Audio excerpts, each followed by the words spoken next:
Okay, well, good evening, everyone. If we could have everyone kindly go ahead and take a seat and find the best seat in the house that you can as we sort of gather ourselves together for tonight's event. We'll ask you to turn your attention to the screens. We will begin with a short video. Just a slight warning and a caveat that due to some of the sensitive nature of some of the content in the video, just a warning ahead of time that some of our viewers may find some of the content somewhat disturbing. Just to give you that caveat, if there are any younger viewers in the house. Okay, so if you could turn your attention to the screens, we will begin with this short video.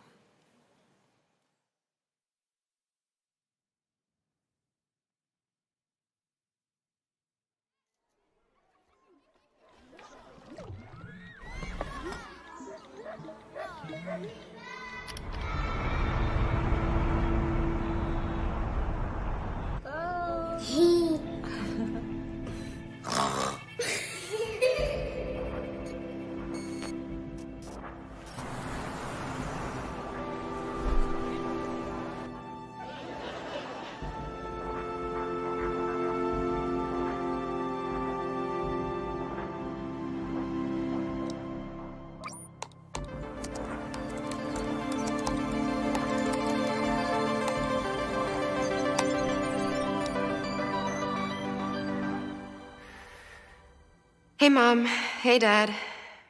It's me, Ella.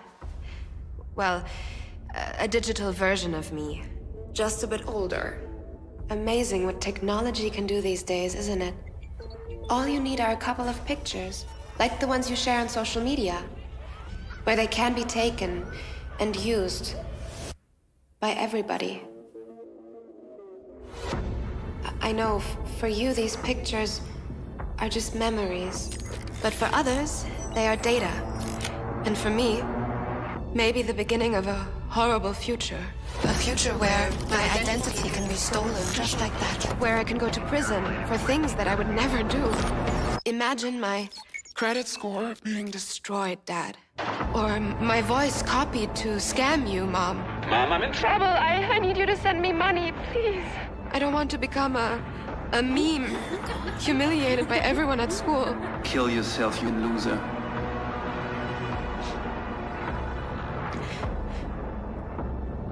And I certainly don't want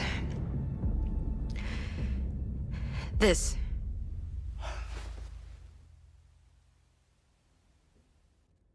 What you share online is like a digital footprint that will follow me around for the rest of my life.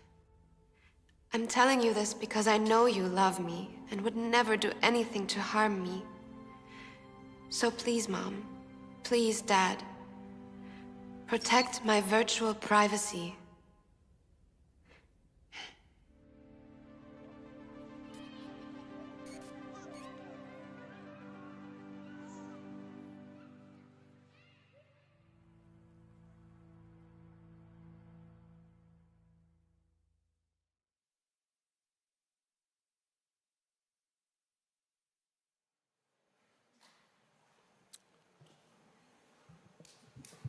All right. Well, we'd like to welcome you out tonight for tonight's town hall meeting around protecting kids online. My name is Brian Shannon. I'm one of the pastors on staff here at Cornerstone. And we just wanted to welcome you out tonight. We are glad to be hosting this event on behalf of our senior pastor, Pastor Gary Hamrick, and our Cornerstone staff. We want to say welcome, and welcome to all of our distinguished guests. So as we begin, we'd like to, here at Cornerstone, start anything and everything we do here with a bit of word of prayer. All right, so if we could, we'll look to the Lord. Father, in Jesus' name, God, we thank you tonight for this opportunity you've given us to gather together as a community to talk about this important topic of protecting our children. And so, Lord, we just ask that, Lord, that you would grace us with your presence, that you would govern the conversations tonight, that they would be honoring to you. It's in Jesus' name we pray. Amen. So at this time, I'd like to invite Loudoun County Sheriff Michael Chapman to lead us in the Pledge of Allegiance.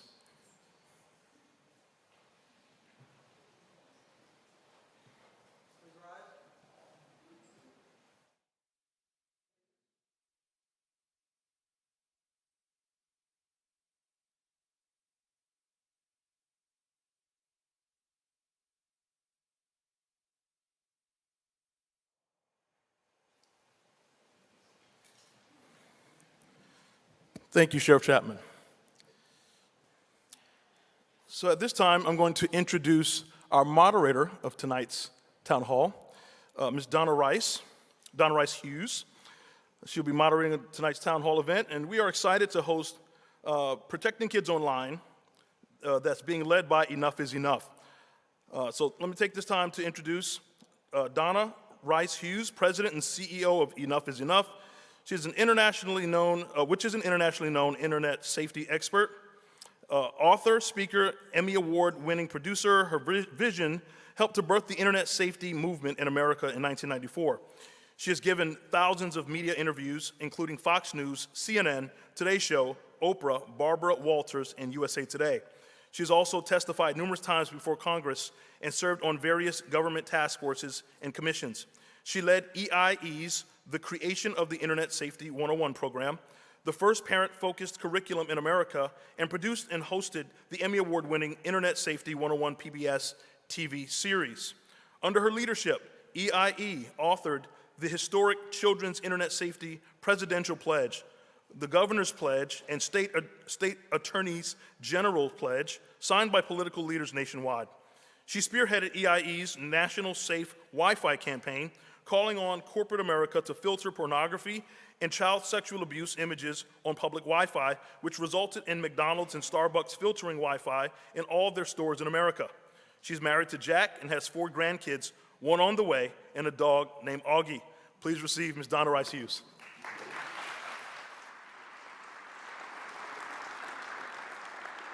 Hi, thank you, Pastor Shannon. I'm not sure if you're hearing me here or on this little doodah, but it's great to be here. Thanks, everybody, for coming out on this chilly night. We're really grateful to be a part of this town hall. You're going to hear some dark things tonight. This is for a mature audience, all right? But the digital world our kids are living in, it's dark. It's scary. There really are monsters out there.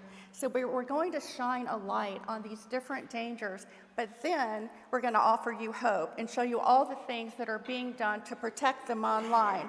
So what are some of these dangers? Well, the internet has opened up a perfect storm for the online exploitation of children.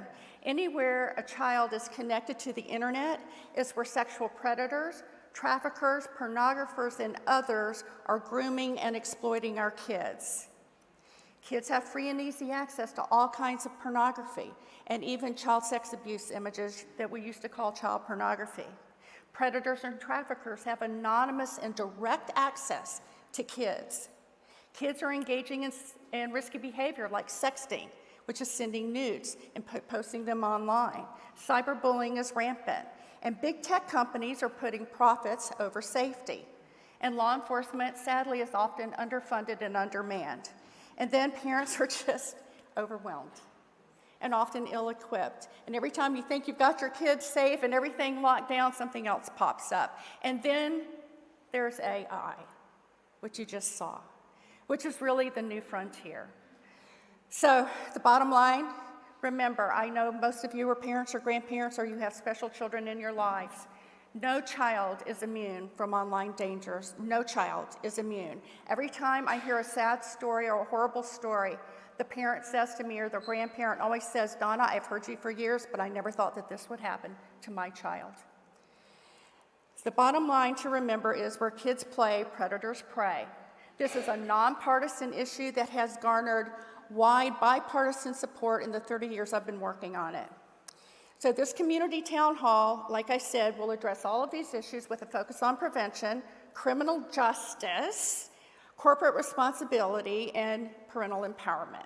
We've invited people from all walks of life here, all faiths, and political parties. This is a unifying issue. It's one of the few, but it is a unifying issue, protecting kids in the online world. First, you will hear opening remarks from an amazing group of experts. And then we will have a panel discussion amongst our experts, and then we will wrap with a question and answer session where we have taken questions from our audience, and we will be talking about those and answering them for you. So, without further ado, we are going to bring in an amazing man. He is a true warrior. He is the Attorney General of the great Commonwealth of Virginia.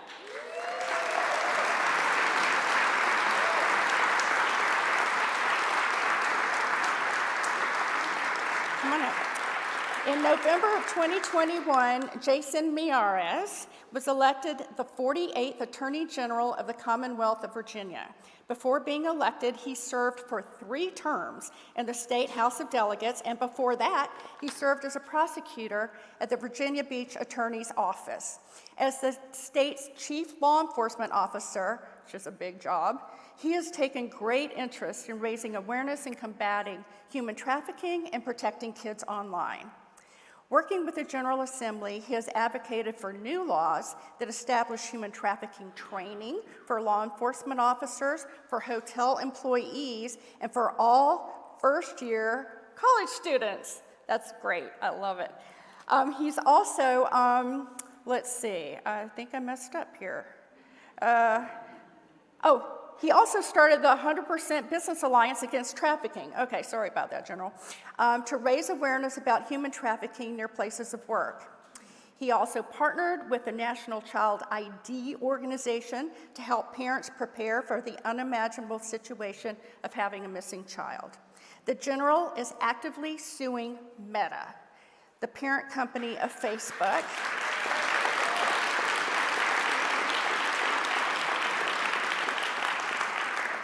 for fueling the youth mental health crisis, as well as investigating TikTok. Yeah, I want to hear about that one. He's urged Congress to study and examine how AI could be used to exploit children. He's called on Google and Apple stores to correct TikTok's age rating on their online storefronts. Wouldn't that be nice?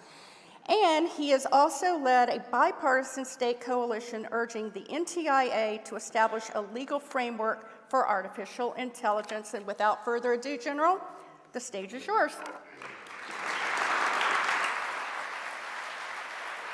you. Well, it is great to be here in Loudoun. It is on such an important topic. I would say this is probably one of the most important for me because before I'm Attorney General, I'm a father and a husband. And the diamonds of my heart are my 3 daughters, 17, 15, and a very precocious 12. So I have 2 teens and a preteen. And I never assume anybody knows what an Attorney General even is, first of all. I remember it was a Sunday night before I was supposed to be sworn in, and my oldest daughter said, Dad, what do I tell my friends at school that you even do? And I don't know if there's any fathers with daughters, but for me, you're always looking to try to impress your little girls, right? And I thought, here's my chance, here's my moment. And I said, well, I'm going to be the Attorney General. I oversee 20 different sections of the law, from major crimes and emerging threats to consumer protection to civil rights to environmental. And my daughter just rolls her eyes and says, okay, Dad, let me get this straight. You're still an attorney, correct? I said, well, yes, by statute, by law, I have to be a member of the bar to do this job. She's like, okay. And we went through this long election, so you're also an elected official. I said, well, yeah, I'm also an elected official. She said, great. I get to tell my friends at school that my dad is both a lawyer and a politician, the 2 least popular professions in all of America. And I said, well, honey, it's all how you frame it. But whatever section it is that you work for in my office, and I have some extraordinary men and women every day that get up to work in the Attorney General's office, the one thing I always stress is I want us to view ourselves as the people's protector. That's the mindset I want for us when we go to work every day. And that could be corporate misconduct, that can be major crime, and folks, what we're seeing on the internet is the intersection of both. Because right now, you're a parent, and whether you like it or not, whether you realize it or not, is that you're at the front lines of an invisible war. It's an invisible war happening in every community, in every neighborhood, in your home. And yes, tragically, there are casualties. When you are living through history, you don't realize it sometimes. And the reality is our country went through an enormous amount of trauma the last couple of years, particularly with COVID. It changed how we lived, it changed how we worked, it changed how we communicated. And the impact it's had on our kids cannot be understated. It's going to be studied and reviewed for decades. If you've ever had a loved one that has dealt with addiction, that has dealt with depression, they will tell you social isolation is the single worst box they can ever be placed in. Ladies and gentlemen, that is what we did to 300 million Americans for 18 months. That's what we did to our kids. I remember, one of my welcome to NFL moments is shortly after we got sworn in January of 2022, the governor handed me a series of executive orders and said, congratulations, now you get to go defend these. And one of those was the masking situation where parents could decide whether to mask their child. But to give you an idea, I remember after we won our case and was in Loudoun, where the circuit court granted our relief, and I remember a parent calling me saying, my child's so ecstatic that tomorrow she gets to not have to wear a mask at school, that the parents get to decide. And I said, I know they're uncomfortable. She says, you don't understand. For the very first time, my 9-year-old daughter goes to school tomorrow, she's going to be able to see what her best friend at school actually even looks like. So you could see our kids have been through so much, and as they've gone online, what they have found so much are these images and these messages that are the opposite of what you're trying to teach them. At least for myself as a person of faith, one of the principles of my faith is a Latin term. I'm not smart enough to speak Latin, don't worry. But it is simply imago Dei. It means image of God. That means every person that I ever meet in my life, no matter who they are, no matter what their station is, no matter where they come from, has amazing intrinsic value because they're made in the image of God. That is so often the opposite of what you're seeing online, what our children are encountering. Sebastian Junger once noted that modern society has perfected the art of making people feel not necessary. That is absolutely what so many of our children are finding online. 1 in 3 teenage girls in this country have had a suicidal thought or iteration in the last 12 months. So when we talk about bad corporate actors and why we opened our investigation into Meta, the reality is that so much of what they're seeing online is giving our kids these negative images and self-harm videos.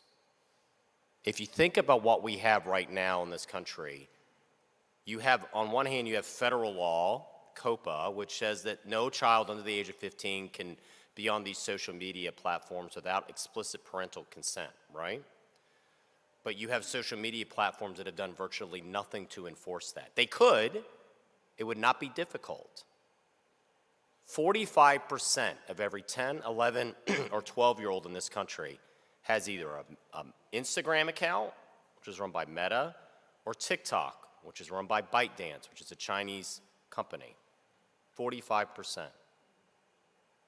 But you have CEOs of these tech companies testifying in front of Congress that, to the best of their knowledge, they don't knowingly have children under the age of 15 on their platforms. What has been the impact? Depending on the survey, we know that 3/4 of these young people are seeing pornographic image or explicit images before even the age of 12. They are seeing overwhelming images. Up to 90% of them have seen images of extreme violence. Over 90% of them have had, or close to 90% have dealt with cyberbullying. It used to be that your child, at the end of the day, if they were being bullied, they would get on the school bus, they would come home, they'd feel safe. Now the cyberbullying is following them home. And so we have this moment where our kids have been isolated from COVID. They're hearing so many messages right now, I call it a decoupling of purpose, where the children basically feel like they don't matter, that they're not necessary. The exact opposite of what parents are teaching them. And you as a parent are there then standing in the gap. You're their last line of defense. If there's one message I want to stress to you as a parent, I know it's hard, is to recognize, particularly at this stage, you are their parent, you are not their friend. Your child's childhood ends the day you give them a phone. Let me repeat that.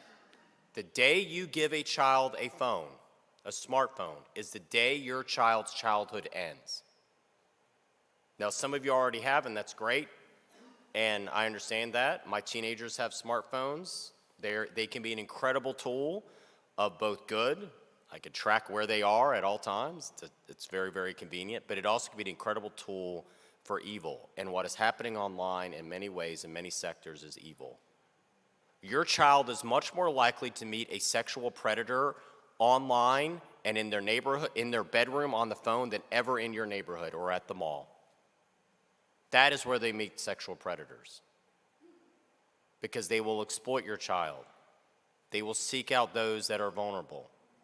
They will pose as someone else. They will begin a chat with somebody who says, I'm 15 years old, you don't know me. I'm in a science class right down the hall. I see you go to school every day. I've noticed you. And they strike up a conversation. They'll set up a fake profile, and it begins to spiral to the point where they get them to send compromising images or photos, and then they have them. Because once they have a photograph, what they say is, if you don't send me more, I will send it to everybody in your school. And it's the reality. It's not a 15-year-old that has science class down the hall from where your child is. It's a 45-year-old male from Cleveland. It's a 56-year-old from Sacramento. It's a 72-year-old from Belarus. The reality is that it is absolutely a landmine for so many of our kids. So you're here today, and we want to both push back on the darkness. I am so thrilled to see the number of parents that said, yes, we're at the front line, and now we're going to do something. And I think Donna Rice Hughes' advocacy group, Enough is Enough, is exactly what you are. Enough is enough. And so I'm a big believer, I tell my staff all the time, the best way to fight bad information is with good information.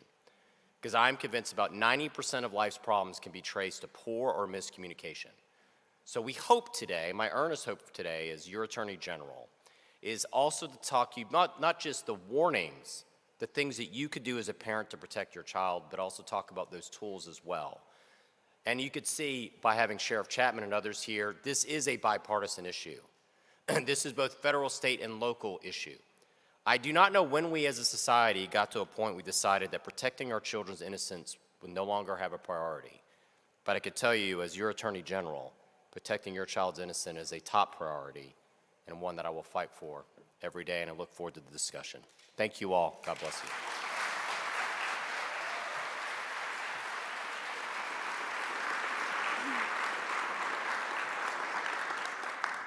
Thank you so much, General. I know I said I wouldn't call you General, but Attorney General Miyares, thank you. Isn't he amazing? Yeah, all right. Okay, next we have Fallon McNulty. And Fallon, if you can make your way up. Fallon is the director of the Cyber Tip Line, the National Center for Missing and Exploited Children at NCMEC. She is responsible for overseeing the day-to-day operations of NCMEC's Cyber Tip Line, which is a centralized reporting mechanism for members of the public and for electronic service providers. And what you can do at the Cyber Tip Line is report instances of suspected online child sexual exploitation. Fallon holds a Master of Arts in Forensic Psychology from George Washington University and a Bachelor of Science in Applied Psychology from Champlain College. I hope I said that right. Champlain College? Did I get that right? Okay, Fallon. Fallon's got a lot to say in only 5 minutes, so I know she's going to do a great job. Come on. Thank you, Donna. Thank you. All right, good evening, everyone. Tough act to follow, but thank you very, very much for having me here this evening, and thank you all for making the time to come out and hear and talk about this one very dark, very troubling topic, but very important topic. So as Donna said, my name is Fallon McNulty. I work at the National Center for Missing and Exploited Children, which is a private, nonprofit organization. We're headquartered just up the road in Alexandria, and I am here in our capacity of our Exploited Children's Division, overseeing our Cyber Tip Line. So what is the Cyber Tip Line? That is the reporting mechanism here in the U.S., both for members of the public So parents, guardians, family members, children themselves, survivors of exploitation, to submit reports through, as well as electronic service providers. So those companies like Facebook, like TikTok, like Snapchat, Google, they have an obligation to report into the tip line if they become aware of apparent child sexual abuse material on their platforms. And they can also submit reports regarding other types of online child sexual exploitation as well. So in our capacity as a clearinghouse, we are intaking these reports, and we have two primary goals. We are constantly triaging what's coming into us to see, is a child imminently at risk? Is this the child sexual abuse material that Donna referenced? Is this a child that's never been seen before? This abuse is ongoing right now. Is this an online enticement or grooming situation where an adult offender is trying to meet a child in person? Or is an adult coercing a child to create and send abusive or exploitative images of themselves? So we are intaking, just to put into the scope of how prevalent this is, 80 to 100,000 reports every single day that our team is fielding. Last year alone, we received 32 million cyber tip reports, and those contained 88 million images and videos of content related to children being sexually exploited or abused. And those reports resolved around the globe. So that's our second primary goal as a clearinghouse, is determining where are these children located, where is this offender located, and making sure that those reports are making their way out to the appropriate law enforcement agency for their independent review and investigation to ensure that those children can be safeguarded. So we touched on it in some of the remarks before, but the internet is borderless. So a child is online, sitting in their bedroom. They might be talking to an individual who's presenting themselves as someone who's the same age, using flattery, making romantic gestures. They think that they're talking to someone who is going to the same school as them. That could be an adult who is across the country or across the globe. We certainly see that where one individual who may be located outside of the United States even is targeting hundreds of children online. Once that contact happens, that initial imagery is exchanged, the child is tricked into sending that content, we are seeing that children are being threatened, and these offenders are very aggressive. So they are saying, if you do not send me more content, I will ruin your life. I will send this image to your children, to your families, to your friends, to your school. They are accessing information about the child on their social media profiles. They're doing a lot of research to try and understand as much as they can about that child. Who do they have connections to? What are their interests? Where do they go to school? And using that to both threaten the child with these remarks that they're going to share that content, as well as to just ingratiate themselves with the child during that initial contact. COVID was already mentioned. We saw a very rapid rise of this type of grooming that we call sextortion happening during COVID, where kids were spending more time online. We saw very disturbing messages from offenders who were talking about how wonderful COVID was, what a great opportunity, because kids were isolated, because they were online, and they were looking for that contact. Through the past several years, as we have come out of the pandemic, we've seen those trends start to shift.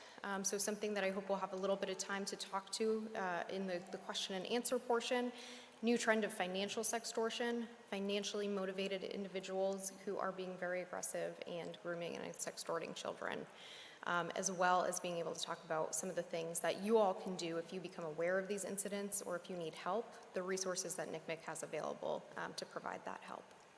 So, thank you, Donna.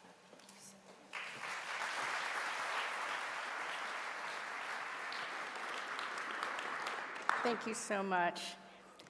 Next, we have Special Agent Courtney Good. Is Courtney up? Come on up. She is with the Virginia State Police Bureau of Criminal Investigation in Nova/DC. She joined the Department of Virginia State Police in February of 2012, and she was promoted to the rank of Special Agent and assigned to the Department of Virginia State Police Bureau of Criminal Investigation. And then in 2019, she transferred to NOVA, Internet Crimes Against Children's Task Force, which we call an ICAC. So if you hear ICAC, you know what that is. What is it? It's Internet Crimes Against Children Task Force.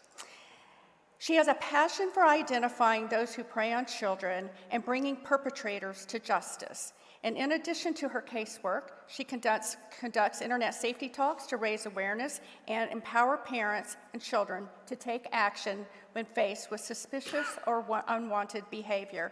Thank you so much, Special Agent Good. Come on up.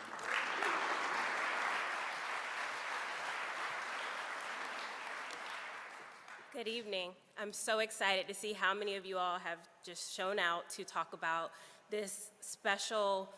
Our kids are so special and near and dear to our hearts. So this is a community issue, and I'm so excited to discuss that with you today. Our task force is comprised of federal, state, and local law enforcement agencies, and we work together to combat child exploitation. So as you may know, we talked about 2020.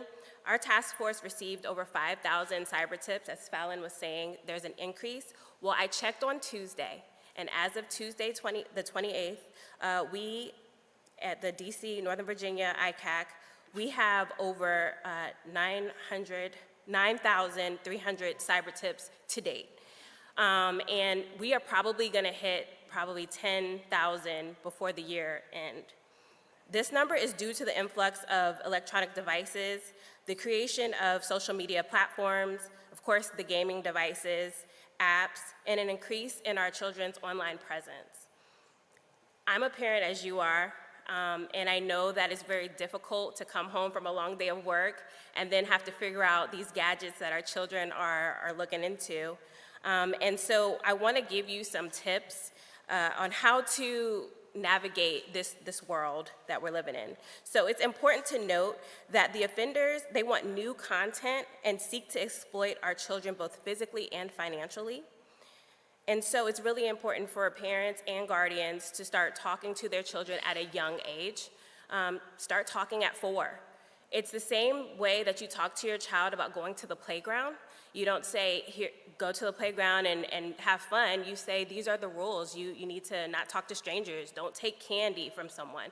Well, these types of conversations, if you start having them at a younger age, then when they do hit those teenage years that we're all scared of, then it won't be so hard to then broach those topics and those conversations when you may see some behavioral changes.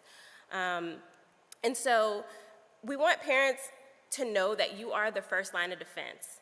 I know that in your mind, you're like, any other issue, it's gonna be law enforcement, and I absolutely agree. But when it comes to our children, you are there with them day in and day out. You know their behavior. You know more about your child than anybody else.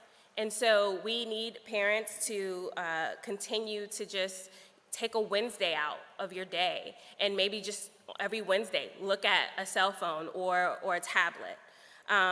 We want you to discuss what personal information is, because a lot of children don't even know what personal information is, so they don't know what they're sharing, which is kind of scary. Consider if your child's profile should be public or private. I do a lot of these safety talks to the elementary schools. I like to start there because they are really smart, and they're on these gamings like Discord, and they are on TikTok and all the things. You know what they're on as well, but when they're on there, do you know who their friends are? Are you checking to say like, hey, who is Cutie Pie 234? And if your child isn't able to tell you who they are, then maybe that is somebody that you don't want your child to interact with. So maybe consider blocking that person or removing them from your child's friends list. Parents should also watch for a change of behavior, right? So if they start being a little bit more evasive about their online activities, if they're minimizing the screens as you're walking by. For me in my house, I like to have devices in open spaces, right? So that way I can at least hear what's going on. Because sometimes when my kid is on YouTube Kids, I might hear something that I don't necessarily agree with, and so I have to look over her shoulder and maybe block that. Another thing is receiving random gifts from strangers. Sometimes, as Fallon was talking about, children will be groomed, and what can you give a child? Well, these predators will spend time on these devices communicating with our children and then figuring out how they tick, what they want. You know, mom said, I can't have this, grandma said, I can't have that, and then they'll get it for them, because how easy is it to Amazon Prime something to somebody? And then also, if you do suspect your child has been exploited online, stop communication with that offender. Consider blocking the account and make sure you save the content. Even if you're taking screenshots, please, please, for the investigators, we need you not to delete that content. And make sure you take it either, if you need to, if it's imminent danger, take it to local law enforcement. You can also contact NCMEC, who will then route it to my agency. And the last thing I just want to say is I'm really proud of my agency, because this year we have already identified over 70 child victims. And so we're out here doing the work. We just need everybody to do their part. Thank you so much.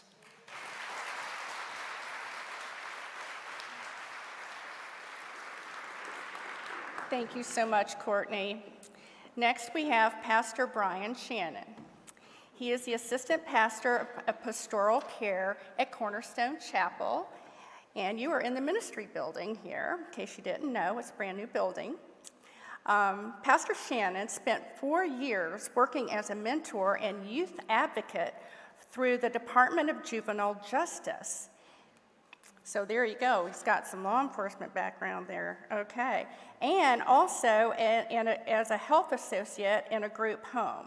He served 20 years in public school education, first as a science teacher for 5 years, then as a school administrator, a certified principal during the remaining 15 years. He was ordained in the Southern Baptist Church, and he served for 15 years in 3 different Calvary chapels as a worship leader, director of evangelism, preacher, teacher, and youth pastor. During the latter part of that time, and now he serves in full-time pastoral ministry. He's been married for 20 years to his college sweetheart, Tony, and has 2 children and a dog named Sassy. Come on up here.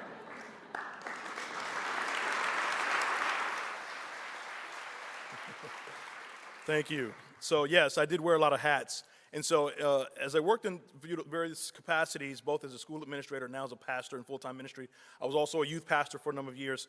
And so there are a couple of prevalent areas in which this particular topic became prevalent. And that was as it relates to cyberbullying, as well as this phenomena of social contagion and indoctrination, particularly around gender ideology. And so I like to share data, if that's okay. The BBC reported that of a survey of 10,000 young people, 70% admitted to being abusive and using bullying language online, on platforms such as Instagram. 20%, 1 in 5 of those interviewed or surveyed, admitted to being actually bullied. As a school administrator, I regularly dealt with parents on Monday morning from issues that happened on Snapchat and Instagram over the weekend. Students who were in the mental health and needing mental health services and in counselors' offices instead of being in classrooms.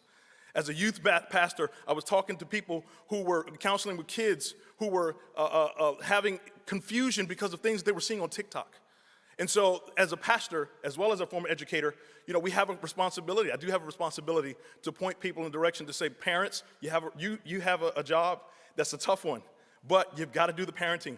And that's not a judgment, right? But it's parents have to parent, right? And that means, as has been said, monitor what your kids are doing, know what they're doing. Let me share this data with you. And I told a lot of those parents on that Monday morning meeting in schools, I'm like, parents, do you actually know if your child has an Instagram or Snapchat account? You should know. And make sure you shut it down. If you have to, just shut it down, right? My kids no longer have TikTok on their phones and the devices, by the way. So on a 2021 segment on the Today Show, the Today Show discussed how transgender and non-binary creators are intentionally using TikTok to inform and indoctrinate their message. A 2021 article by the Daily Wire reported that TikTok videos about transgenderism boasted 26 billion views.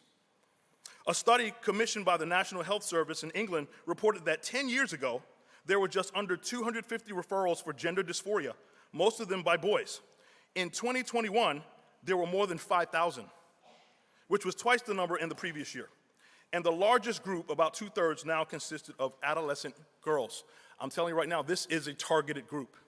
It's a targeted group because most of the girls of adolescent window of age who are seeking mental health services and needing mental health services have been targeted online with messages that are making them feel uncomfortable with who they are and even doubting who they are, simply by what they're hearing, not by what they're personally experiencing, but coupled with the fact that, and yes, as a person who's worked with adolescents, adolescent girls are going through changes that make them feel very uncomfortable, and it doesn't help that they're getting messages that are rerouting what they should be thinking about themselves.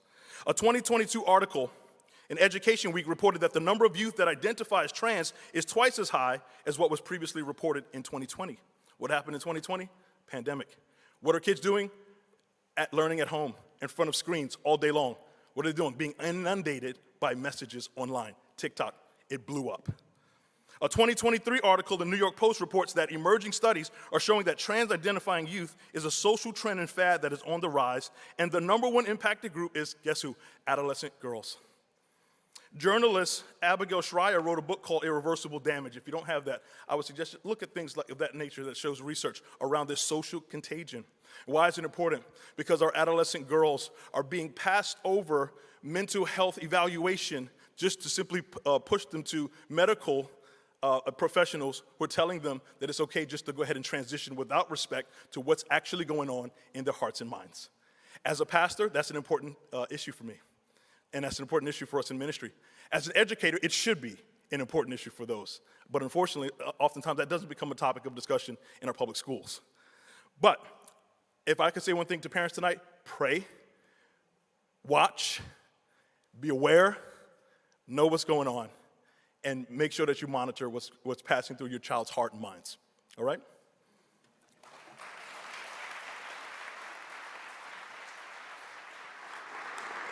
Thank you so much. Thank you so much, Pastor. You got a lot in there. All right, weren't they all great? We're going to cue up a video here real quick.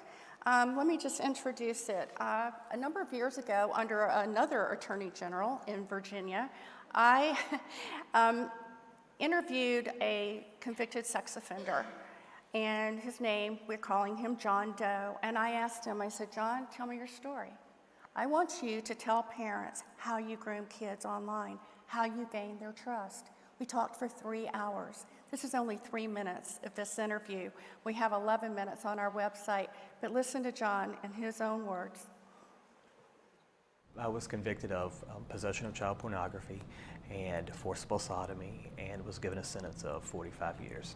In a 3-hour period of time, if I spent online, I would probably talk to 25 children. It would be my goal to find out what type of person it is that they were looking to speak to. So if it was a 13 or 14-year-old boy who was interested in speaking to a 13 or 14-year-old female, then I would be that female. There are millions of pictures online that you can download and send as far as this is who I am. When I went to my my father's house on the weekends, he would take me to a bar where I was raped by both males and females in the bar. I didn't, use any pornography for myself until I got the internet. Initially, it was heterosexual, mild pornography, and then there comes a point where that is just not, doesn't satisfy anymore. So I started to look at child pornography.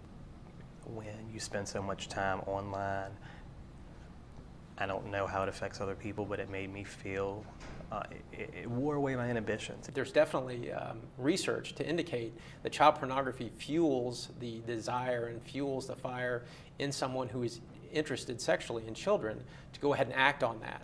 I believe that a huge part of my choices to interact with children is because of the sexual abuse.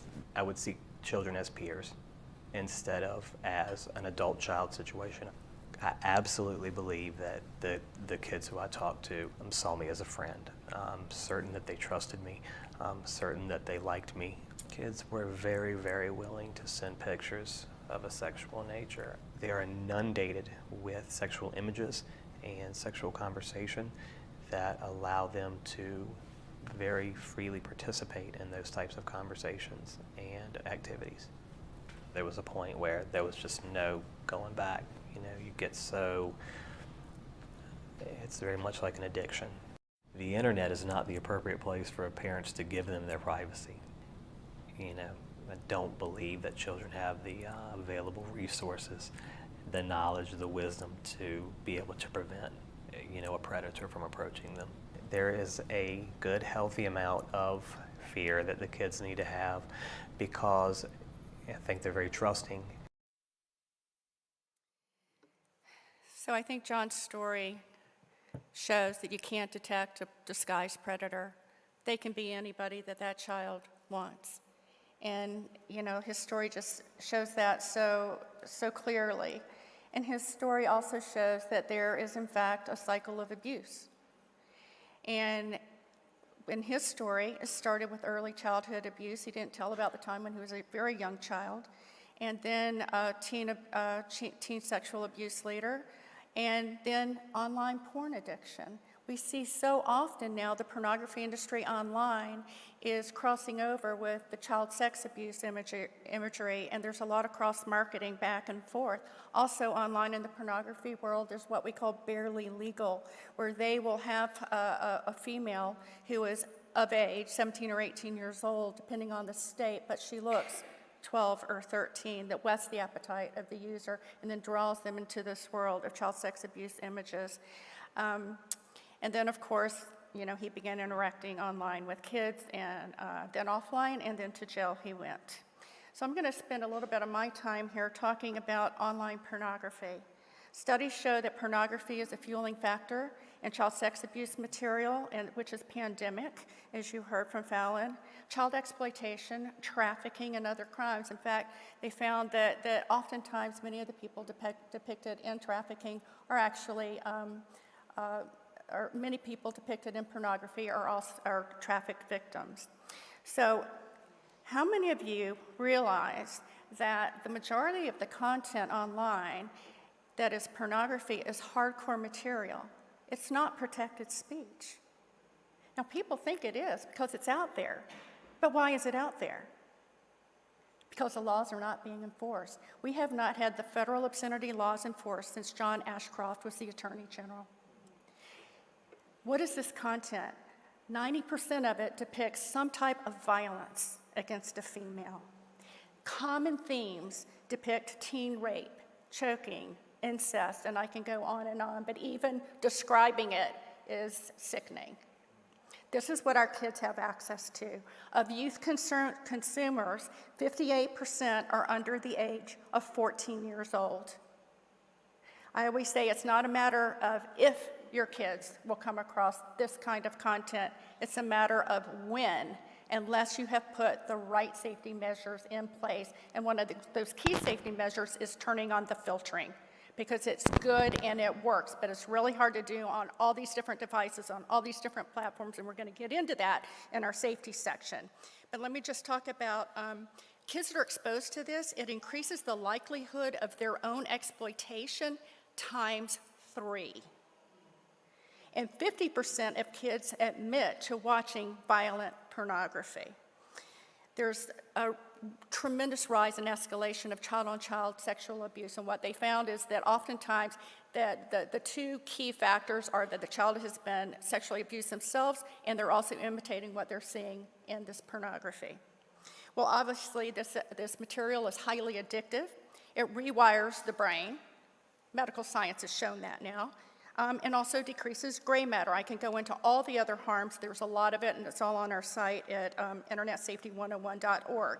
But next, I just want to hit 2 other key dangers that we haven't covered yet. Well, no, we have covered. One is social media and the Surgeon General's warning. Now, this was a really big deal, all right? We know that social media is harming our kids. These companies are purposefully triggering their algorithms to keep kids there and to hook them, right? But the fact that the Surgeon General came out and issued a warning, like the Surgeon General did with big tobacco all those years ago, that's a big deal. And I wrote an article for Fox not that long ago that said, well, why don't we just treat big tech like big tobacco? Things started to change then, didn't they? Right? And now we had a paradigm shift with the way we view smoking and the harms of smoking. So online gaming platforms, this is a predator's dream. Why? Because they can easily befriend that child on those platforms first and be their gamer buddy, right? They have audio chat, and they have all these different ways to build relationship with these children and to groom them and to seduce them. So we're going to talk a little bit more about these platforms in the safety section, but let me just say that kids, 40% of kids in grades 4 through 8 are regularly talking to strangers on these platforms. And you can see from John's story that, you know, they just disguise themselves and the kids think, oh, you know, I can trust this person, and then it goes bad. So anyhow, you've heard a lot of bad news, but there's some good news, all right? I bet you're ready for some good news, aren't you? The tide is starting to turn. The online exploitation of children is now recognized as a public health issue. And while the pandemic of exploitation is exploding, so is the movement to protect kids online and to fight the multi-billion-dollar criminal enterprises. And at Enough is Enough, our prevention approach focuses on a shared responsibility between the public, and that's primarily parents and those with that child using the computer, with the corporate community, and with government, which includes obviously lawmakers and law enforcers. So we're going to talk about all this and more in our panel discussion, but first we have another guest joining our panel, and he's already seated. So I'm going to introduce Sheriff Mike Chapman.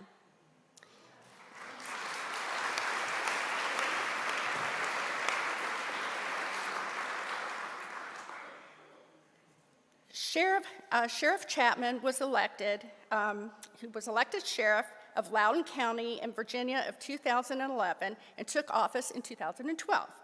He was just re-elected to serve his 4th term. So congratulations, sir.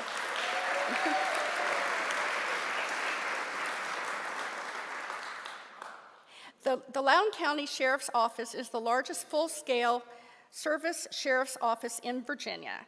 In 2021 and 22, it looks like 2 years in a row there, he was voted favorite public servant by the Loudoun County Now newspaper and best public servant in 2022 by the Loudoun Times-Mirror. He has been selected as the recipient of the 2023 National Sheriff's Association Ferris E. Lucas Sheriff of the Year Award, and he serves as Vice President of Homeland Security of the Major County Sheriff's Office and serves on the Board of Directors for the National Sheriff's Association and serves on the Virginia Sheriff's Association's Board of Directors. You're a busy man, sir.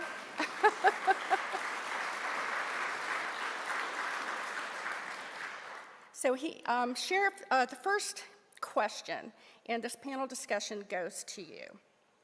Law enforcement agencies are fighting multi-billion-dollar criminal enterprise industries with too few funds. Can you explain the coordination between federal, state, and local law enforcement efforts?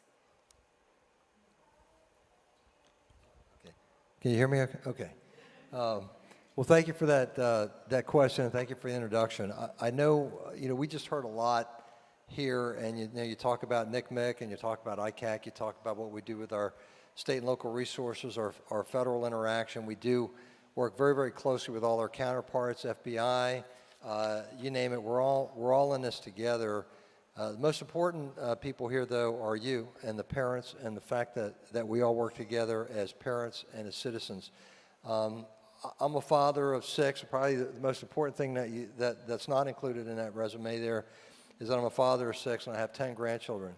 I do worry about where we're going as a country. I worry about this volume of information that's out there.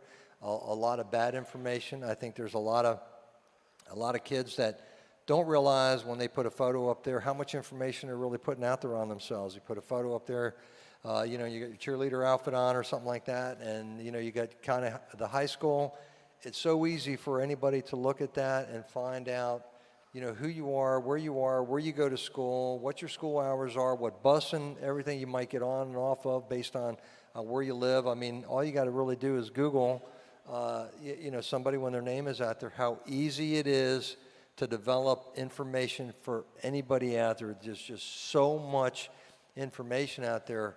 My mom used to say, you can't put an old head on young shoulders, and a lot of truth to that. I think a lot of these, and when you talked about before about adolescent girls being, probably the biggest target of what we see out there, how important it is to sit down and talk with your kids, to monitor what they do. It's hard, and I think but it's not only just the parents here, it's the citizens, it's us communicating with each other, it's us making sure that we're doing everything in our power to raise awareness to this, to understand how problematic this is, how much exposure these young children are receiving on their iPhones, on their computers. When you have kids that are gaming, whether it's Xbox or PlayStation, whatever, people that they're communicating with are international. They'll be playing a game and it's international. There's just so much information that's being circulated out there, and that's why we have to work together on this with all of our counterparts. And we have a great working relationship, and certainly it's important with the schools, to make sure that we're engaged there with our school resource officers, so then when something raises to the level that requires our attention, that we're right on it, that we're getting to the bottom of it, we're investigating, we're doing everything that we can. And certainly I've got to commend the Attorney General and the Governor for all the effort that they've put in to making the schools accountable for much of what they should be accountable for.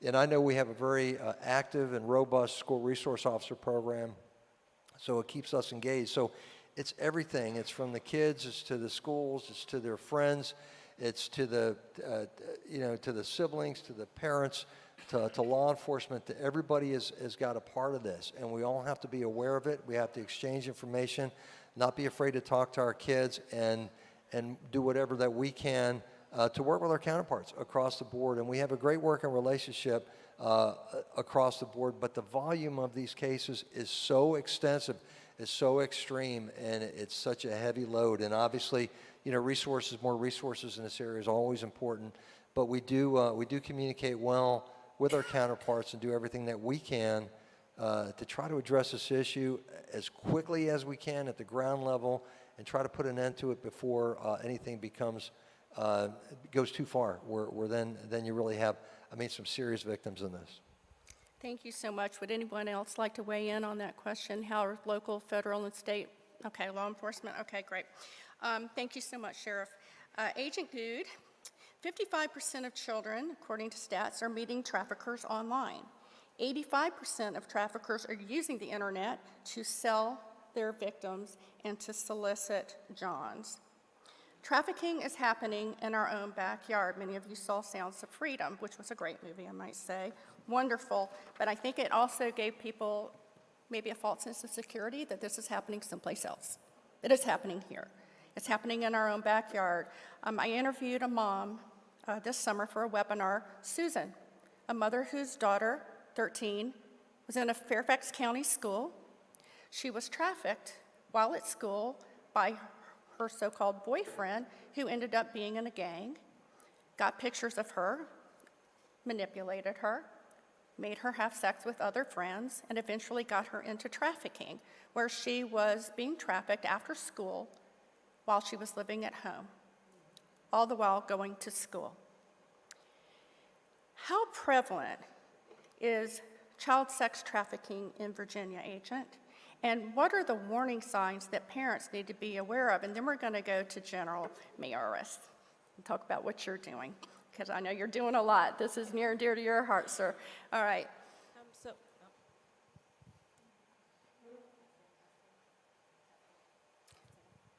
Do you want to just pass? There you go. All right. Okay, can everyone hear me? Yes. All right, so our task force, we focus on internet crimes against children, so it's all internet-based, so more of your sextortion, more of children that may take an image of themselves in the bathroom, think they're sending it to a boyfriend or girlfriend, but it's really a 65-year-old man that may not even live in Virginia. So that is very prevalent here. As some of my co-panelists have said, we work really, really well together on this issue. Anytime there's something that comes through NCMEC and it comes down to us, it's not just a state police thing.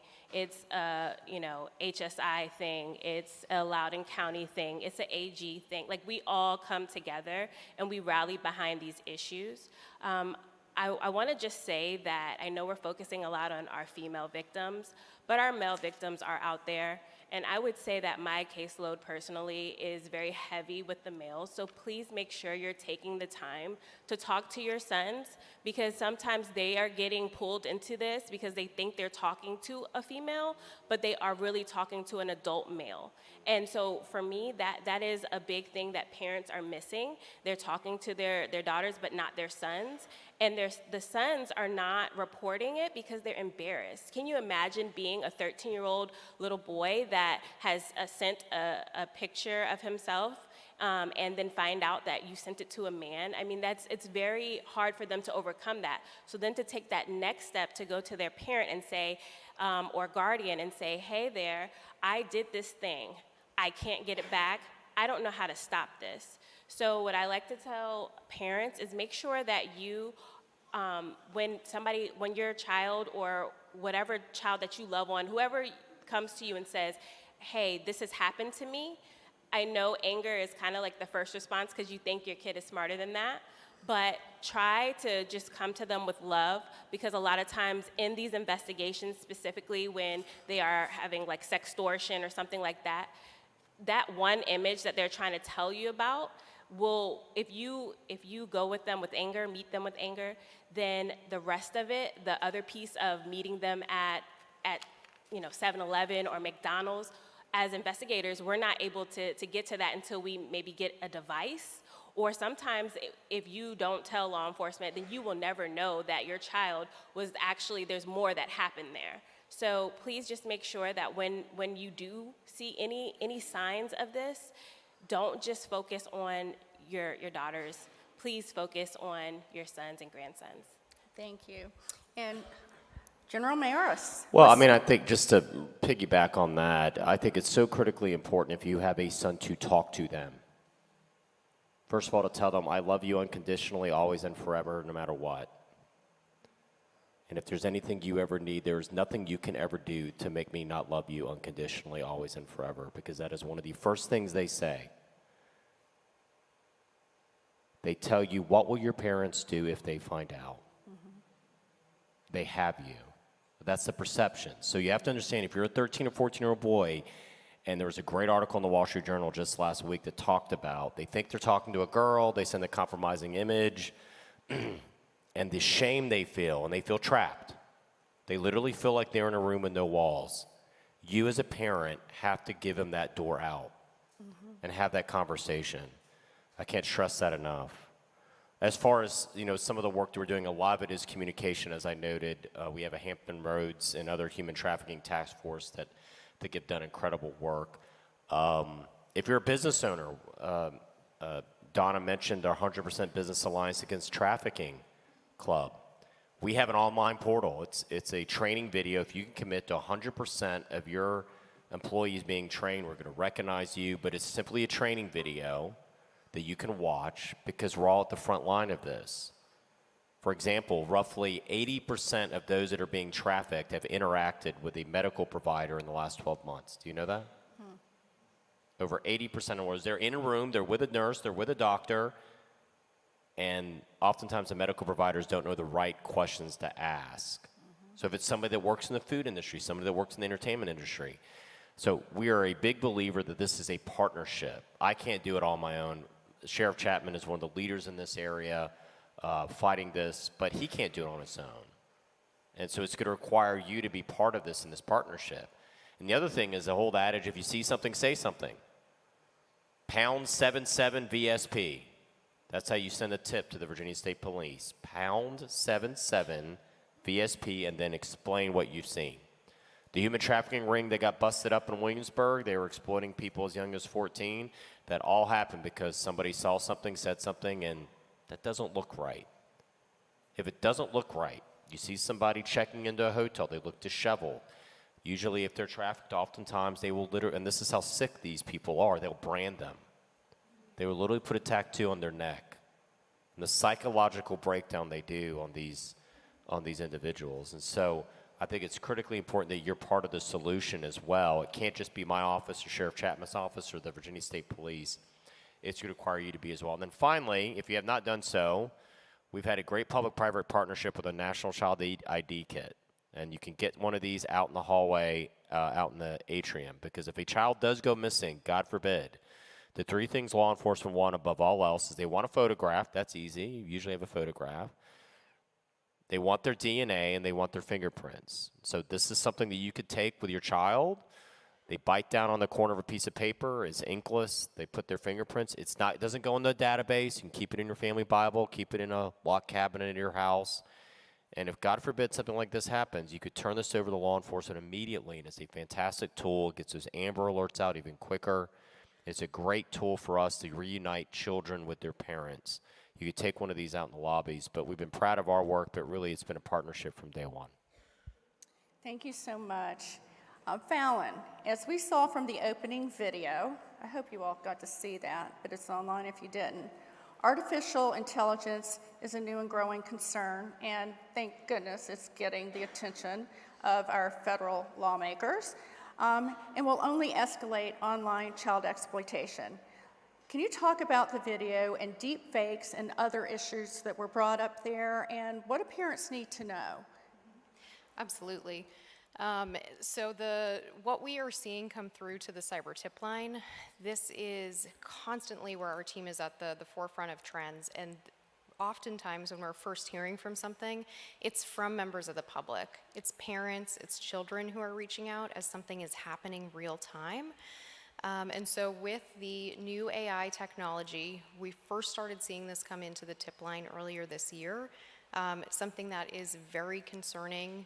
That video, I think, did a really nice job of highlighting exactly how both an image can be manipulated to create a video, audio can be manipulated to impersonate an individual. And as we think of things like sextortion, historically, when we're talking about that crime type, a child has typically sent an image to an offender who is then using that image to coerce and blackmail the child. Now what we're seeing is through some of these AI tools, there's many of them available online. An individual can take a photo from a social media profile, from a friend's profile. They can use that to manipulate it to make it look like the child created a sexually explicit image or a nude image, even if they never did. And so now the child never has even interacted with this individual before, and they are immediately getting a message that's saying, hey, I took the past 10 minutes and created this image of you. If you do not do X, Y, and Z, I am going to make it available to your friends and family. And so that's something that's really startling, very concerning with the AI and the technology that's out there is just really closing or accelerating the speed of which an individual can offend against a child, having had no previous contact or engagement with that child before. And certainly we're seeing it used to create and proliferate new novel sexual abuse images as well. Thank you. Does anybody else want to weigh in on that? Yeah, go ahead. I love to just give little tips to parents, so I'm going to insert this now. Another thing for you to, as parents, to look into is the cash apps and the different, if your child has a green light card or something like that, please check where are they sending money to, who are they buying from, and who's sending them money. Because we're finding in our investigations that this is a key component to trying to figure out and find that trail back to the offender. Wonderful. Thank you. All right. Let's see. Let's go to Sheriff Chapman. If there is a suspected crime of child exploitation, predation, trafficking, who do you report to first? Can you repeat the Who do question? Who do you call first? Who does a parent call first? The local sheriff's office? If you Nick suspect Pick? there's, The AG's office? well, if you suspect any kind of a crime, certainly call us. So we have a very diligent workforce, and we take every complaint seriously. In fact, every concern and every complaint that we get online, just about every one I see, they come in the morning and we assign them, and we make sure that we follow up on every single thing that we see. So if you have any kind of a concern, a complaint, a question about something, go ahead and reach out to us. Reach out to us online for sure. I'll see it, and there's other ways that you can do it, going through our stations, or just contacting, if it's an emergency, obviously 911, but our non-emergency number at dispatch, and we'll make sure that we get somebody out there to talk to you about it. But we take every complaint, every concern seriously, and we investigate everything. And I would say that it would depend on the nature of what the issue is, what it actually entails, how bad it might actually be. It depends on what we're going to do, what we can do legally with it, and who we connect with. And obviously the folks that you see up here are people that we work very closely with on this to investigate these concerns. So I would say the first stop is usually us, local law enforcement, on that. And what we can do then is either follow up ourselves or route it to where it needs to go. Depends on again, how serious it is and whether or not something can be handled informally, or whether it's something serious enough that really it involves a crime and that we actually have to follow up on it. So we are your first stop at anything here in the county, with the exception, certainly, we have our police chiefs here from Leesburg and from Purcellville, and I'd say they'd be the first that you call if you live in those areas. And then if it requires some more investigation, we're happy to follow up on it and work with our partners here. Thank you. So we have an online audience, and of course not everyone here is in Loudoun County. So I think that the takeaway here, if I'm correct, is call your local law enforcement first, your sheriff's office, all right? And then they'll tell you what to do from there. If it's suspected child sex abuse, et cetera, we'll always want you to report that to the National Cyber Tip Line run by the National Center for Missing and Exploited Children. So General Miyares, let's talk big tech challenges, one of my favorite topics. For years, Enough is Enough has advocated for safer by design technology. You might think, what is that? That means that when they design the technology, they design it with safety in mind. They have never done that, all right? Social media was always designed initially, Facebook, MySpace, for college kids and older, and they just keep trying to tweak it and get them younger and younger, and they've done a pretty good job of it. Default filtering. Every parent has to go and turn the filters on every device, every platform, et cetera. Wouldn't it be nice if we just flipped the switch and they had to default filter, right? It wouldn't mean a parent couldn't opt out of that. Age verification. We've been pushing for years. All a kid has to do, a 7, 8-year-old, is say, yeah, I'm 13. Sure, right. And they're on these social media platforms. Age verification is no big deal anymore. It's easy to implement. So, General, Virginia is one of the states pursuing the larger social media entities, and you are leading the way. Yeah. Tell us about that. Well, I think this is one of the biggest challenges of our times. And to give you a perspective, and Donna mentioned this in some of her remarks about the comparison to big tobacco. Do you remember the horror Americans had back 30, 40 years ago? Some of you may not remember. But it turned out that big tobacco was using cartoons, things like Joe Camel, to intentionally advertise to kids. Why would they do that? They knew that if they could get you hooked on their product as a teenager, their cigarettes, they had a customer for the next 10, 20, 30 years. Folks, this is exactly, I would argue, what big tech is doing. At the same time, we know under COPA, you can't have children under the age of 15 on these devices without explicit parental verification. They're testifying in Congress saying that we understand, we don't really have any explicit knowledge of people under the age being on our platforms. They were advertising on PBS Kids. They were advertising on children's shows. Why would they do that? They know that if they get your 10 or 11 and 12-year-old on their platform, they have them as a customer for the next decade. And the number one driver of why a family, a group, say a family of 5, the rest of them will use an app, it's not the parent, it's the child. Their child gets Snapchat or Instagram, and they feel like they need to also have it as well.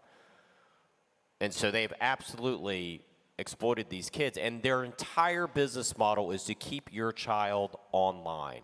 That is their model. We know from Discovery and what is public that it was described by their algorithms as, quote, behavioral cocaine. Behavioral cocaine. Their entire model was to have them look at this screen and not know the rest of the world is around them. And so they have this model, keeping your child online. So we are both investigating. We actually already filed a lawsuit against Meta. We're actively investigating TikTok. So TikTok, if you're not familiar, it's very short, 30, 45-second videos. It's owned by ByteDance, it's a Chinese company. In 2016, they passed a law in China that said that all data that is collected can be turned over to the government for any reason. So there's both a national security implication. There's a reason why the Department of Defense does not allow any phone with TikTok in any defense installation. That's the first thing. The second is what these algorithms are showing. In China, TikTok shuts off automatically after 10 o'clock at night. In China, the equivalent of TikTok, what ByteDance runs, and it's called something different in China, but for ease of purpose, we'll call it TikTok. In China, TikTok shuts off after 10 o'clock at night across the country. In TikTok, in China, they actually have real age verification. Nobody under the age of 15 can be on that app. Now, if you were to open up a new account in China, the videos that would show up would be showing you the very, very best of Chinese culture, the importance of working hard. They glorify both the People's Liberation Army and the Chinese government. If you were to set up a brand new TikTok account as, say, a 15-year-old girl in America, this was demonstrated for me. The first videos that showed up on the feed, first ones, how to date an older man. How to turn a super soaker into a bong. A graphic video how to use a sex toy. And a self-harm video. That's the algorithm that shows up in your child's feed when they open up, before they even click on the first video, and that will take them down this rabbit hole. And so is it information warfare? Is it intentional? We all have our opinions about that. I'll let you reach your own conclusion. And at the same time, even on top of all these videos, all of that data is being collected. So we're in the discovery process. We're in a huge discovery with TikTok because they are arrogant enough to think that our discovery laws in America don't apply to them. I think they're going to learn a very, very hard lesson in that regards. But I think this is one of the defining moments for us as parents and us as society, is this impact. And I think we will look at horror decades from now at what these big tech companies did to our kids, just the way we did with what happened with big tobacco, where they intentionally went after and advertised to get 10, 11, and 12, and 13-year-olds on their platform. They knew it was having a horrific effect on our children's mental health. They didn't care because they put profits over our kids. And so my job, when I say we're the people's protector, is to go after these big tech companies and hold them accountable, and that's what we're doing. Thank you so much.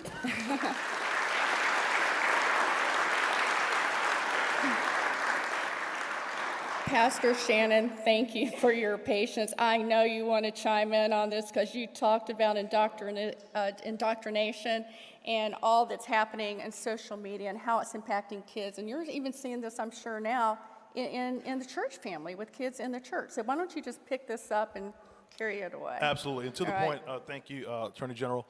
about what you shared there, because I discovered that on YouTube also, you're like a YouTube channel would get flagged if you mentioned a certain political candidate. But I found out, and that YouTube channel could get shut down if you mention something about something related to something that they don't like. But I found out that children can, without logging in, without verifying an age, can access explicit material on YouTube and can access violent videos, sexually explicit videos, music videos, things of that nature on YouTube without any sort of filtration, without any sort of flagging of anything. And those sites that actually show this data, or I'm sorry, this content, don't get flagged.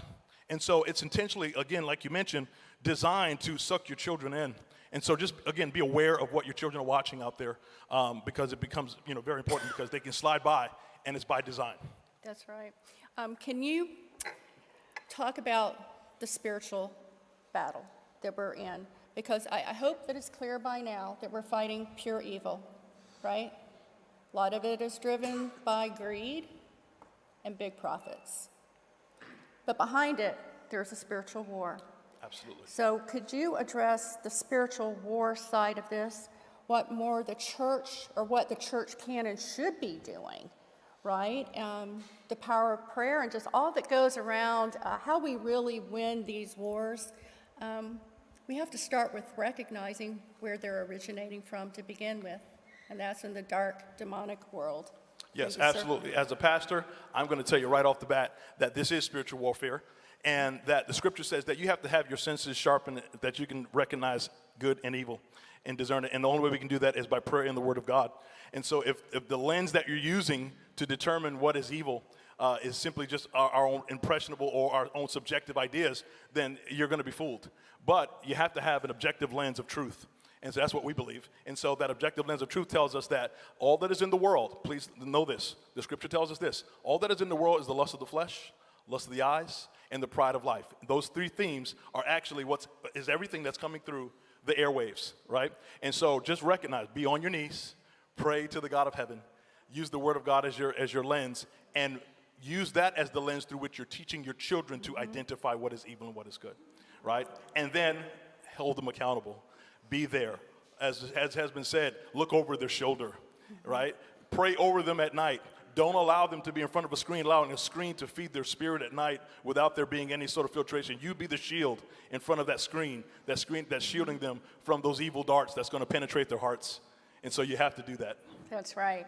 And I think it's also important, too, that we help children recognize the counterfeits, because they're getting a lot of counterfeit in the culture, right? So if they understand real love, what true sexuality is all about, the way God designed it, to do unto others is they would have others do unto them. And like you said, General, we're all made in the image of God. If we just go back to that first and greatest commandment, love God, love others, and love yourself, then that sure would change the picture, wouldn't it? So now we're running a little bit over, but this is the audience Q&A. So what we've done is we have collected questions from our audience, and we are going to now address those questions.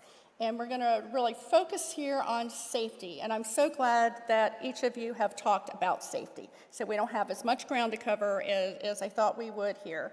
But I just want to say that all of us here, and there's so many other groups, we're all here in the battle with you. We're fighting to protect the innocence and the dignity of your children in the online world, and it really does take all of us. And I know it's overwhelming as a parent. It really is. I mean, being a cyber parent is hard.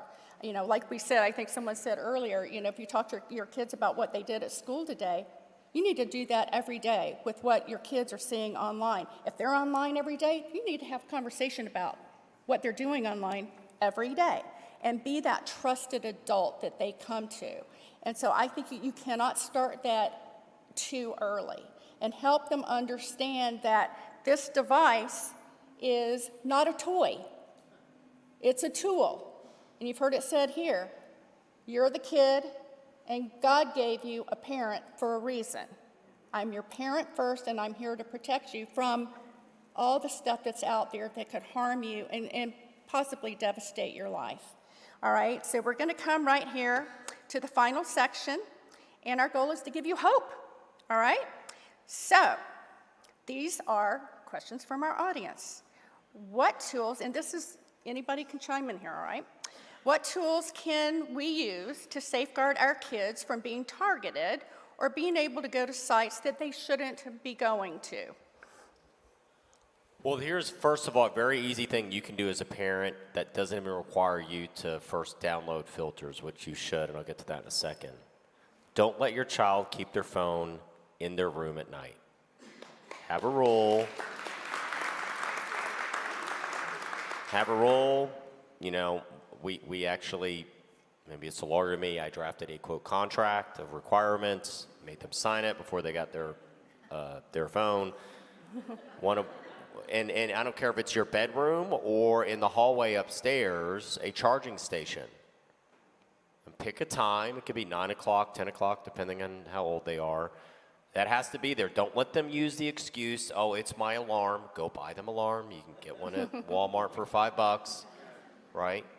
Have at night a practice, 9 o'clock at night, your phone is to be charging at that charging station in my bedroom or in the hall every night.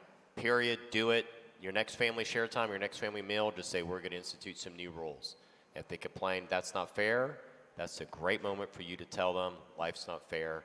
And I'm a big believer in something called vitamin no. Have you ever heard about vitamin no? Our kids aren't getting enough vitamin no. Let's give them some vitamin no. I think that's the first thing. The second is, I would say there are a host of apps you can get both on the phone itself, parental controls.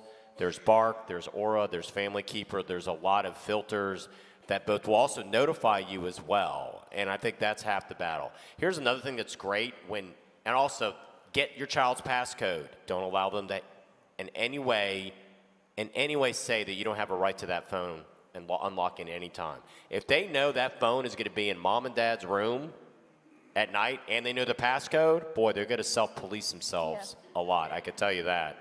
And I think those are some, at least off the top of my head, that I think you can do almost immediately to help curtail it. And then I think the fourth is you just have to have those honest conversations. You're not trying to scare them, just the reality is there are some very, very bad people on this planet. They're going to come to you as something very, very different. They're going to pose as something very, very different. And you have to be mindful. And it's painful to have those conversations. You know, you want to protect your child's innocence as long as possible. But as I said, once you give your child a phone, their childhood is now over. And at that point, you have to have those conversations. Even really before, as Donna noted, because they're friends as well. Their friends are going online. If they're having a sleepover, before they have the sleepover, talk to the parents about what controls they have in their own home. And if possible, man, I've had to deal with a lot of them myself.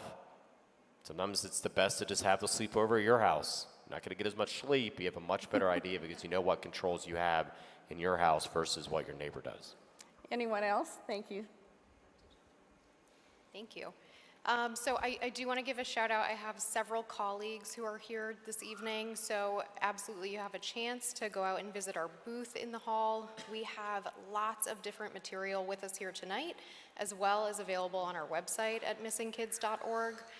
All free material, prevention material for parents, for families to use with their children, and we have it age specific.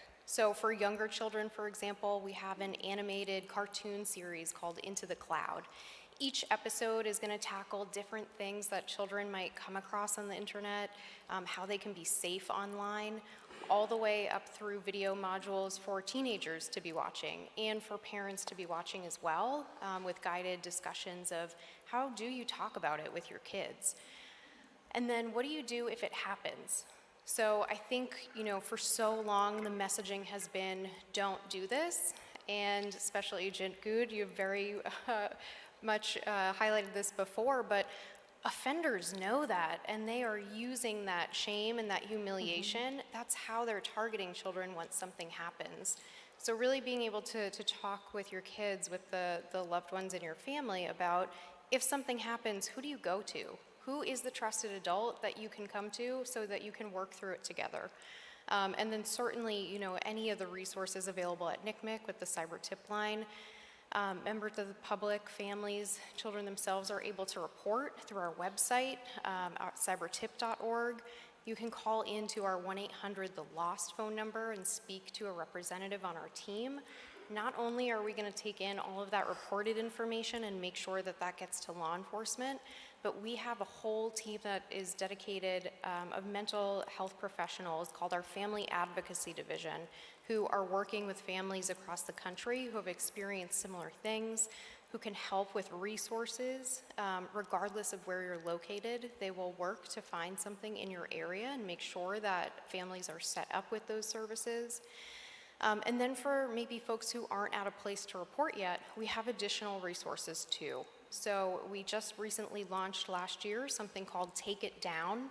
So if children know, if teens know that there is a nude or explicit image of them out there and they are afraid that that might get shared online, they can submit through this anonymously. It's free. NCMEC actually has a dedicated team that is going out and notifying service providers and saying, make sure that this doesn't get proliferated. We don't receive the image at all. It is through something called a hash, so it's a digital fingerprint, string alphanumeric fingerprint that the companies can then ensure if that file ever makes its way on their platform, it's immediately going to be blocked and removed. And then we also provide instructions on our website if you want to report to a service provider directly. So if you know something is happening, your child is being targeted on Facebook, we have robust instructions of how do you contact Facebook directly and send that report through. And then of course our team is always available to talk to anyone. So our motto is that you're never going to hear no from us. So if there is something that we can do, we absolutely will. If it's something that we haven't tackled before, we're going to figure out how to help. But please encourage everyone to stop by the booth if you can and get some of those resources that we have with us. Thank you, Fallon. All right, we've got several more questions. One thing I wanted to add. Yes. Just let me add quickly, if you suspect your child is a victim of a crime, by way of social media, let us know quickly because time is of the essence on these, and we can get preservation notices out. There's a way that we can retrieve some of this data, but if it goes on too long, it gets more difficult as time goes on. So if you suspect something is a crime, let us know. Let us follow up as quickly as we can so that we don't lose that information so we can actually do something with it. Thank you so much. Okay, we've got several other questions, so we're going to just try to go through some of these really quick. So if you can please keep your answers to under a minute, that would be great. Is there any way for me to be informed when my child opens a social media account? That's a great question, right? Wouldn't it be wonderful if there's some technology? Okay, There you so go. to my knowledge, there isn't anything out there, but there are some things you can do. I know on IG, there's like a family center that you can link your account to your child's account, and then you kind of have a little bit more inside view. I like to say, as the Attorney General said, passwords are for parents. So if you have the passwords to email and to their social media, then you will be able to go and check browsing history, and you will be able to then also download the content that's on the emails, and you can check that regularly. I always tell parents that, as hard as it may seem, if you watch a certain show on Thursdays, then that's the day maybe you're gonna check that phone, and during a commercial, go through it, and you can just, or it can be at random, but just have it in your mind, kind of a schedule, so it becomes habit for you. And then also, when you do this, then your kid won't feel like you're just like snooping. It's something that you do regularly, and so then it's not this uphill battle of, let me see your phone, I need to see what's inside of it. So again, the earlier you start doing this, and the sooner you have these conversations and set up these this process of you going through this information, the better off that you and your child will be overall, because then you are building another relationship. It's a digital relationship that follows, all of us. And so that would be my tip to parents. Thank you so much. Okay, I'm going to go to another question. What apps, video games, and social media, I think we covered the social media part, are the highest concern for law enforcement and that parents should be aware of? Let's just run through a few real quick, General. I'll just real quick say, keep an eye on Snapchat and Instagram. I talked to a parent that child was upstairs in their bedroom, ordered a fake Percocet online. About roughly 60-70% of all counterfeit drugs right now that people are buying on the street actually have fentanyl in it, which is 50 times more powerful than heroin. And unbeknownst to them, while they were literally in the home, downstairs in the living room, their child had ordered it. It got delivered to their home in 25 minutes. They got the package. They found their child unresponsive in their bedroom. They didn't go down the street. They didn't find a dealer. That is how fast it works. Mm-hmm. And that's another reason why you have to have access to your child's social media app. Mm-hmm. Anyone else, sir? Pastor? Yeah, so as it relates to like online gaming, be aware if your kids are setting up accounts on like Roblox. That's an online gaming platform where they have a profile, and there are individuals, as has been mentioned, that will pose as other kids their age, and like, hey, like you got this popular game, you like this game, I like that game too. Where do you live, and so forth. So be aware of games of that nature where they're setting up profiles and accounts, and so that individuals who are, who may be like, who are your friends on Roblox? Who you play with? Who do you become part of, like, groups that play certain games? Be aware of who they are. That's great. If I can really quickly, Discord is a big one that we Yeah. are doing the best that we can, but please check these servers that your kids are on that app, as well as make sure you're checking, they're getting into these chatting apps like, Kick or Whisper, Omegle, and a lot of these are foreign, so it's really hard for law enforcement to then try to capture those messages and get the content. Sometimes they'll just give us the chatting history, but not the actual images. And so it's hard for us to then follow through and get justice for your family. So please just, if you have a chance, look at all the apps, talk to your kids about the apps that are on the devices, and not just cell phones. Please look at your Kindles, look at your iPads, anything, even their gaming systems, PlayStation. We're hearing kids having these conversations on PlayStation, and they have they're mic'd up, and you don't know what's being said to your child. So just try to be vigilant and continue to monitor what's on those devices. Now I'm going to chime in here just a minute. At Enough is Enough, we've been fighting this battle for 30 years now, and we try to just really narrow down what do parents need to do, and we term this as parents need to implement safety rules and software tools. It's kind of easy to remember. Rules and tools. These aren't rules and tools for the kid.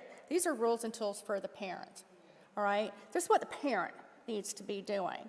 And in the safety rule component is know what your kids are doing online. If you get them a device and it's Christmas time, it's holiday shopping time, be ready to be a digital parent on that device. If you don't believe you can manage that I would seriously consider you not getting the device or getting a device that is not internet enabled. Recognize what's an internet enabled device. You've heard it here. It's the laptop, it's the desktop, it's the smartphone, it's the gaming device. Every one of these devices comes turned on out of the box to the internet, all right? So first of all, be ready to cyber parent them on these devices, and then decide what apps, what games they're gonna go to. Don't just let them download these games and these apps. You go and look at it yourself, and you see if you think your child is mature enough to handle that environment. And we all know that these devices and these platforms, I should say, and these services are tools of predators and traffickers and pornographers. So that means you as the parent, you've got to start managing and pulling back what those kids can see. And that means implementing what we call tools, parental control tools. All right, the three most important ones are, in my opinion, filtering, monitoring. Monitoring will let you see where your kids are going and give you a report. Now, your kids aren't going to like this, but that's okay. Did they buy the device? Maybe they did, but probably not, right? All right, so turn on the filtering, turn on the monitoring, and turn on the time controls.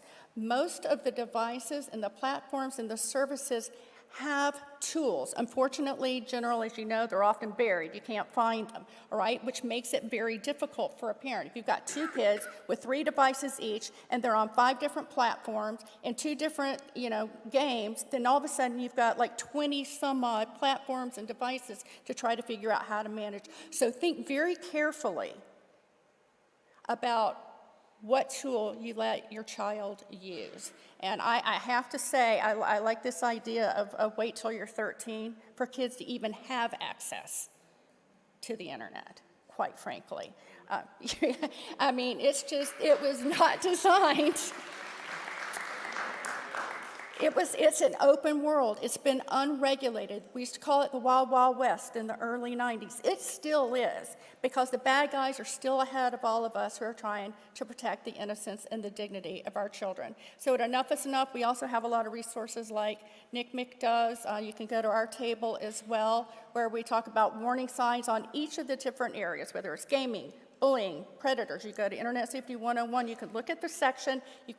Under each section of each risk, there is, what are the warning signs? How do you specifically protect your kid from this particular risk, et cetera, et cetera. So that is also available to you.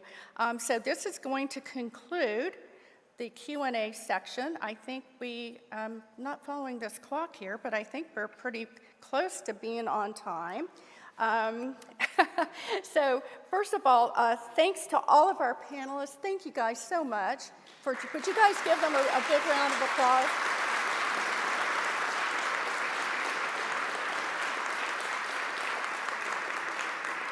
I mean, they really are warriors here, and thank you. Thanks to all of you. I've got a few thank yous to cover real quick. I know some of you may need to scoot out because you've got kids at home and babysitters to get to, et cetera. But if anyone has any questions, a few of the panelists are willing to stay after we dismiss, but we want to let you know that the exhibitors will be out until 9 o'clock. So please go get all the materials that you can take and stuff into your bag. And, maybe some of them will make good stocking stuffers. If I could, Yes. I would like to thank, and this really is a bipartisan effort. I know that we have local supervisor Kristen Umstad here. I have school board member John Betty, Senator Timmy French, and Leesburg Council member Carrie Nancy that are also here. I want to also thank them. I think this is an effort that's going to require all of us at the state and local level. And I want to thank you, Donna Rice Hughes, for being our moderator and moving us along. And thank you for the work. Thank you. Thank you, sir.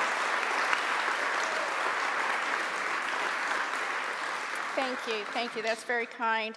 I want to thank all of you for sitting through this. I know it's hard to hear, but I hope that you will take this and spread the word. Let every parent, every grandparent you know, and by the way, grandparents, you are also the first line of defense, all right? You can talk to those grandkids sometimes like their parents can't. So, but thanks to all of you for attending here and to our online audience. This is going to be available on Cornerstone's YouTube channel. And we also want to thank the Office of the Attorney General, and thank you, General, for coming all the way up from Richmond. And sure, you got to go back and catch some bad guys tonight and get on back to your family. And we want to thank Cornerstone Chapel. You've been so gracious to let us be here. Thank you.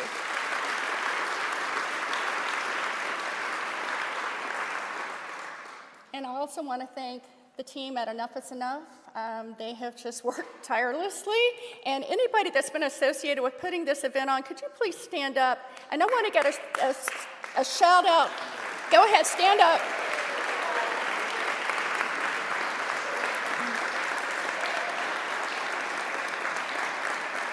Thank you. And I'm just going to give a shout out to our communications director, who's been the event planner, Kathy Haddam. Kathy, just raise your hand. She's also a member here at Cornerstone. All right. So, class, you're dismissed. And if you have some more questions, you can stick around and we'll be up here to answer.